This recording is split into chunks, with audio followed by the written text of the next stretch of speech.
to compare this to any of your previous ring nights, just given the circumstances, but wondered how that transition from the emotion of the I Promise kids, your family, and then the game starts. How do you think, if at all, it impacted the first quarter, and how did that impact the game? It's just weird on all facets, to be honest. Just a weird day.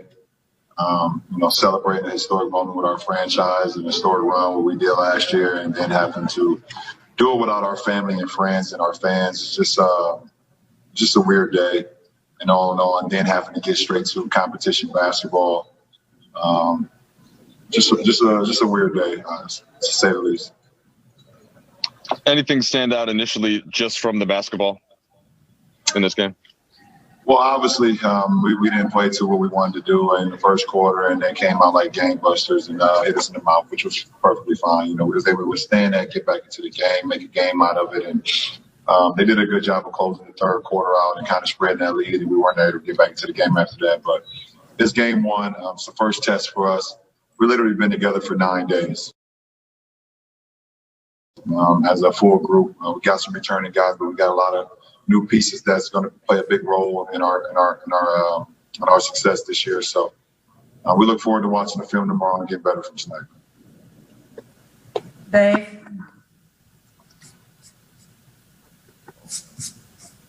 Dave, you need to come off mute, Dave. Thanks, LeBron.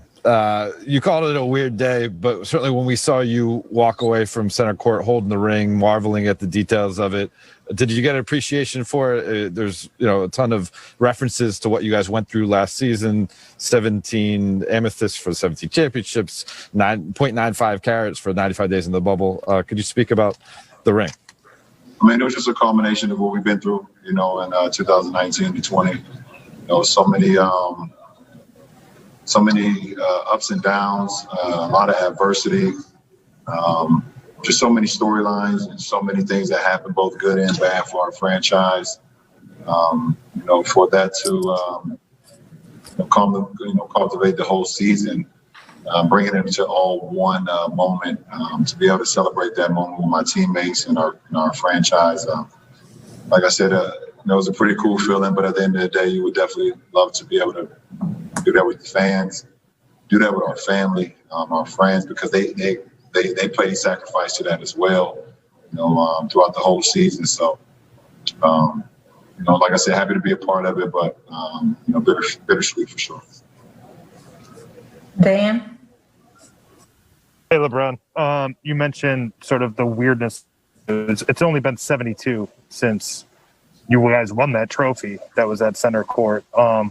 That's part of the reason why I'm sure your minutes were what they were tonight. How weird is that, to be at the start of a season and not really turning the engine and pushing the gas all the way, or even more so than you normally would? Yeah, I'm the day is over with. I'm very proud of what we was able to accomplish. I'm excited to move on to the next day. Like I said, it was, it even felt weird just having a basketball game today. For me personally, probably for a lot of other guys, but I'm happy we was able to get our foot underneath us. Happy we was able to get back on the floor. We know, what this season is gonna, entail, but now we can move on. We can move on from last year's season. It was a hell of a run for us in 1920, but now we can focus on 2021. So, look forward to that. Speaking of feet, sorry. Go ahead, Dan. You can go ahead. I was just going to say, speaking of feet, how's the ankle? It seemed like it got caught up underneath you a little bit. Yeah, it did. I turned it pretty good, but I don't think it's going to stop me from playing on Friday. So got a couple of days. Obviously, how I am about treatment, so I'll do that around the clock, and I think I should be fine by Friday. Hey, LeBron, two questions. First of all, you had your phone on the court with you during the ring ceremony. Were you FaceTiming somebody, or what were you? Yeah, I FaceTimed my wife first to see if I wanted her to be a part of that for sure. She didn't answer the phone. And then I FaceTimed my mom, and my mom answered, and I showed my mom what we were doing at that point in time. Even though it was on television, I kind of just wanted her to be a part of it in the best way, shape, or form of her actually being there.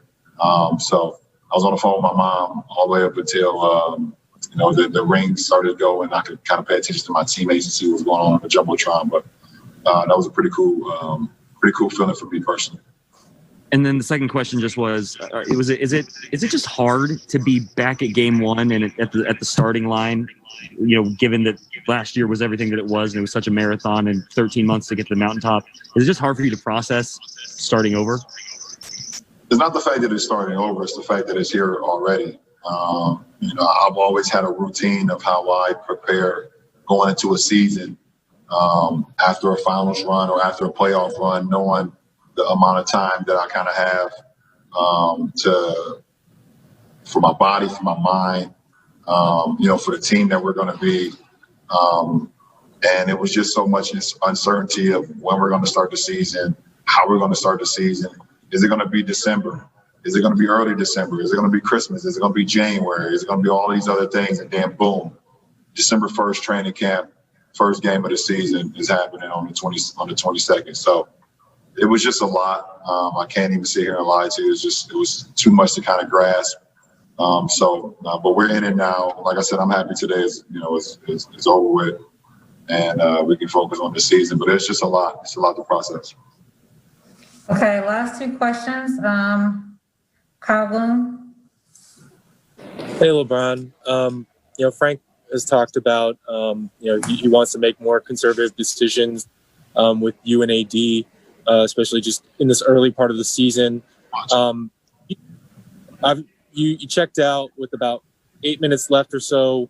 Can you imagine some situations in the next couple of weeks where, the Lakers are trying to reduce your minutes and make sure that you're staying safe, but you also feel like you might want to go into a game?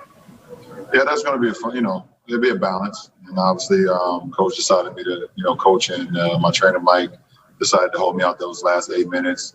One, they got the game, we kind of got down 13. They were on the flow, they were flowing, and they had momentum more than we had. And also, I had just turned my ankle as well. So, they made the judgment to hold me out.